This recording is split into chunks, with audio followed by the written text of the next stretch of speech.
ধরেন আল্লাহ তাআলা দুইজনকে সৃষ্টি করলেন।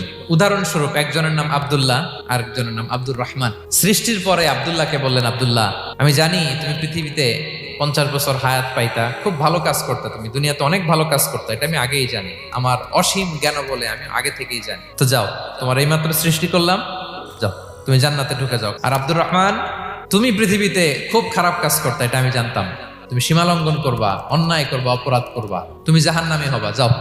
যেহেতু আমি জানি পরীক্ষার আর দরকার নেই, তোমারে জাহান্নাম দিয়ে দিলাম, যাও ঢুকে যাও। সে বলবে, আল্লাহ এই মাত্র আমারে বানাইলেন, সৃষ্টি করেই বলতেছেন তুমি জাহান্নামে যাও, আর বলতেছেন আমি জানি দুনিয়াতে পাঠালে তুমি খারাপ কাজ করবা, তুমি জাহান্নামী হবা, পাঠানোর আর কি দরকার, আগে থেকেই জাহান্নামে যাও। আল্লাহ আপনি জানলে জানতে পারেন, আমি তো জানি না, ঠিক কিনা বলেন?